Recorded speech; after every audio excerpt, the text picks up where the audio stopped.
You ever have one of those moments where you just feel like you need to get away?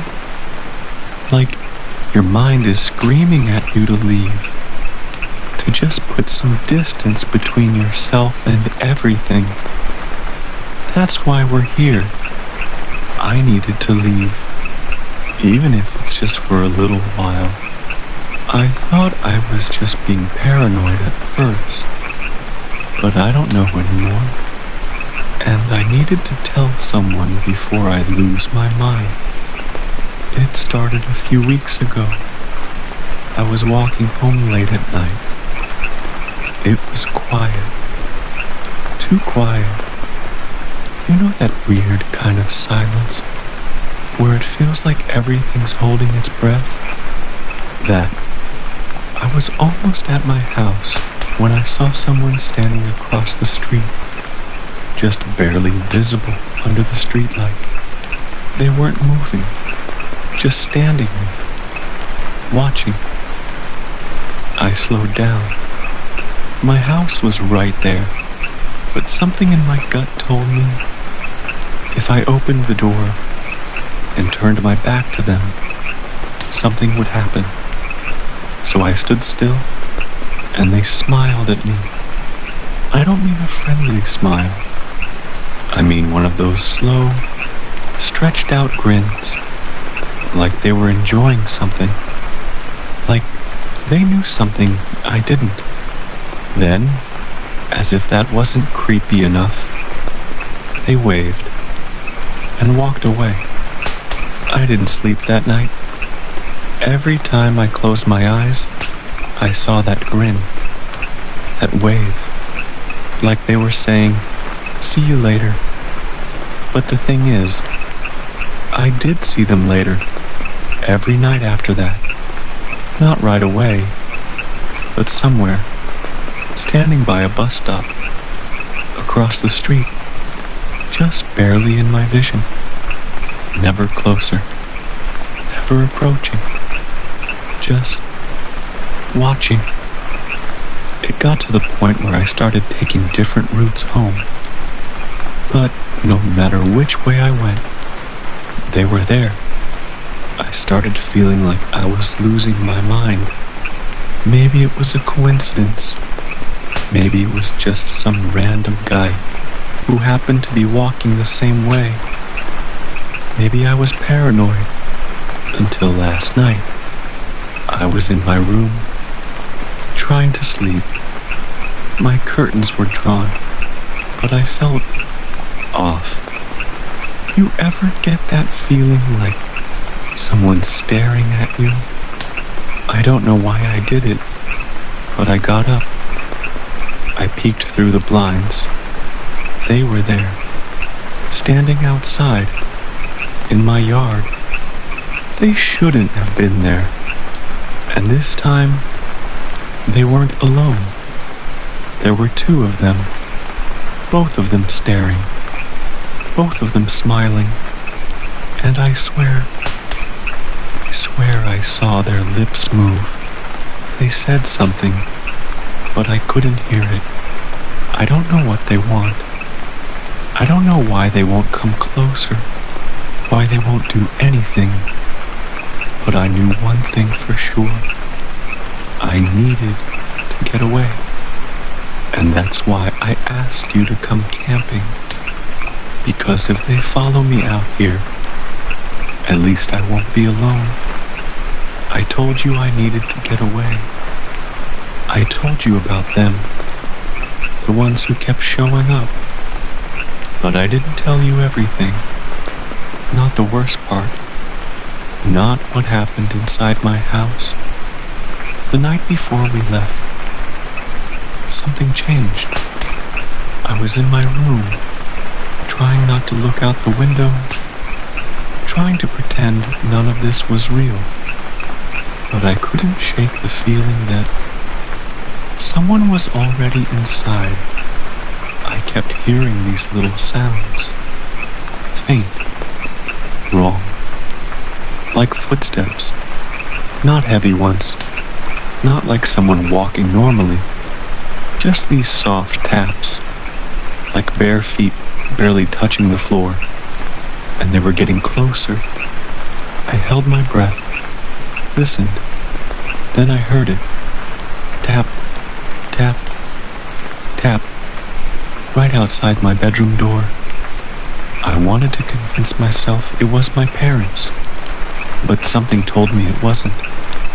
Something in my gut screamed at me not to open that door, so I didn't.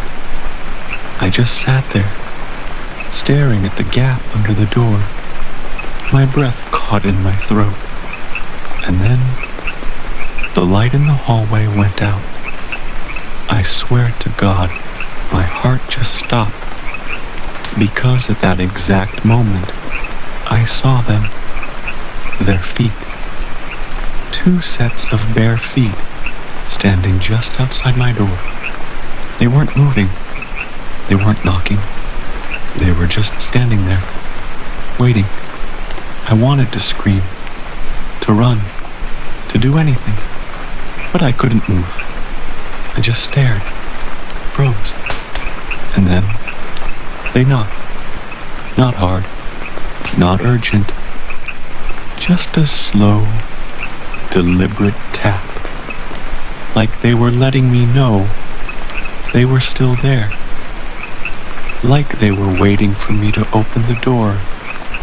I don't know how long I sat there, maybe minutes, maybe hours, but eventually the knocking stopped, the footsteps faded, and when I finally found the courage to move, to grab my phone, to check the time, it was 3:33 a.m.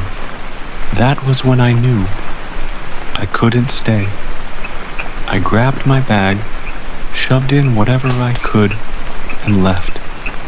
Didn't turn on the lights, didn't say goodbye, just ran. I didn't even check if my parents were still there.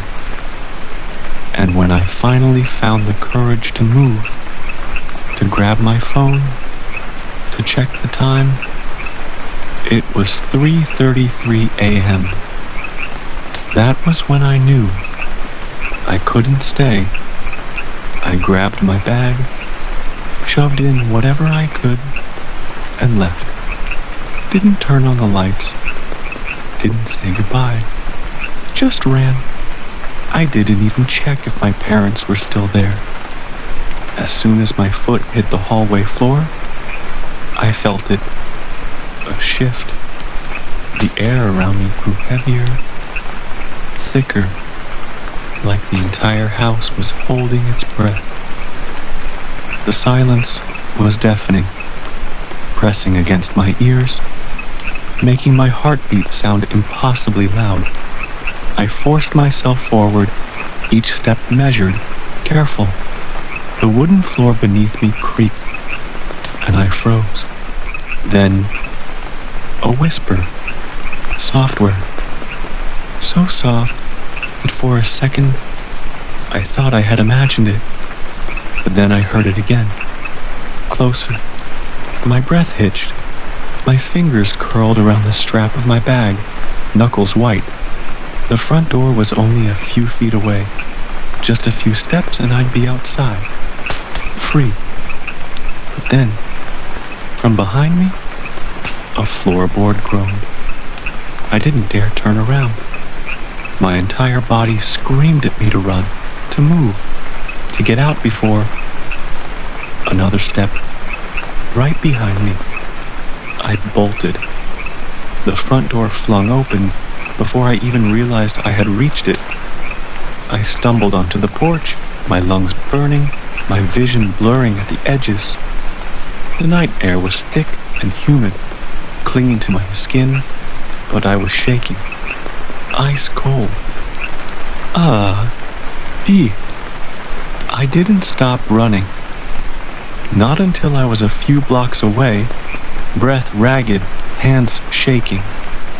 The air was thick, humid, but I was freezing. I pulled out my phone, hands barely steady enough to unlock it. 3:35 a.m. I should have called someone, anyone. But who would I even call? The police? What would I even say? There were people in my house, but they didn't break in. They just appeared. They just stood there, smiling. Numbered, no one would believe me. So I did the only thing I could think of. I texted you, "Hey, wanna go camping tomorrow?" It was stupid, but I needed an excuse. I needed to get away without making it obvious that I was running. If I told you the truth, you'd think I was losing my mind. Maybe I was. I spent the rest of the night at a 24-hour diner, nursing a coffee I didn't drink, staring at the door every time it creaked open, every time someone walked past the window, waiting for them to find me. But they didn't. Not that night. The next morning, I went home. The sun was up. Birds were chirping. Everything looked normal, like nothing had happened. But the second I stepped onto my porch, my stomach turned. The front door was wide open. I hadn't left it open. I knew I hadn't. I hesitated, heart hammering, every instinct telling me, don't go in. But I had to. I had to know. I stepped inside. The house was silent. The air was cold. Too cold. Like all the warmth had been sucked out overnight. And then I saw them. Not the people. The footprints. Bare. Wet. Leading from the front door. Straight to my bedroom. I couldn't move. I couldn't breathe. I wanted to turn around and run. But I forced myself forward, step by step, following the prints. The door to my room was slightly open, just enough to see inside. And then I saw it. My bed. The sheets were pulled back, like someone had just gotten up, like someone had been sleeping there. I stepped closer, my body moving on its own, my brain screaming, stop, stop, stop. And then my closet door creaked open. Not all the way, just enough for me to see an eye staring back at me. I don't remember running. I don't remember grabbing my bag. I just remember being outside, gasping for air, my skin cold with sweat. That was the last time I stepped foot in that house. I didn't go back. Not even for my parents. I tried calling them. No answer. I tried texting them. No reply. It was like they had just disappeared, but I knew they hadn't, because every night since then, I get a text. No number. No name. Just a message. Come home. I never responded. I never went back. But somehow, I think it found me anyway. At first, the texts were the same. Come home.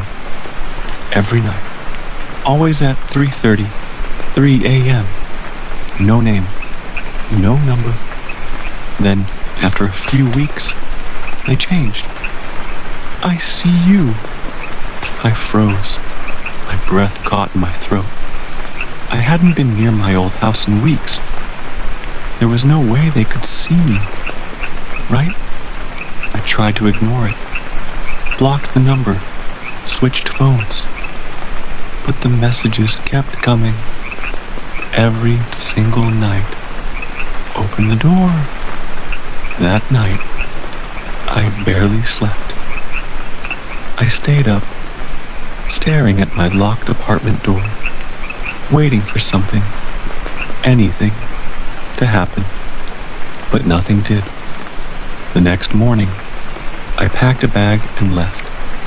I needed to get as far away as possible. That's why we're here. But I think it followed me. Did you feel it too? Before we set up the tent, that strange heaviness in the air, like something was watching, like we weren't really alone.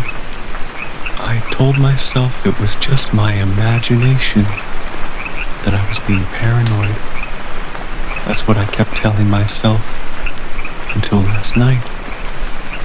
I woke up to this unbearable pressure in my chest, like something was pressing down on me, suffocating me. I opened my eyes, and at first I didn't know what was wrong. Then I saw it. The tent was unzipped, just an inch, like someone had been peeking inside. My throat tightened. My hands went ice cold. I thought maybe, just maybe, it was the wind. But then I saw it. A hand. Just a hand. Pale. Almost gray. Fingers unnaturally long, curled around the edge of the fabric. Still. Completely still. Like it had been there for a long time. Listening. Watching. I didn't move. Didn't breathe. Then it twitched. Just a little. Like it knew I was awake. I wanted to scream. Wanted to grab you and run. But I couldn't. My body wouldn't listen. I just sat there, heart hammering, watching as those fingers slowly, so slowly, uncurled. Then, just as quietly, it slid back into the dark. I didn't dare check outside. I just reached over, as quietly as I could, and zipped the tent shut. I haven't slept since. And now, as I'm talking to you, I think it's back. Do you hear that? Listen. That's not the wind. It's footsteps. It's circling us. I don't know what it wants. I don't know if it's even real. But whatever you do, don't move. Don't speak. Maybe if we pretend to be asleep, maybe it'll go away.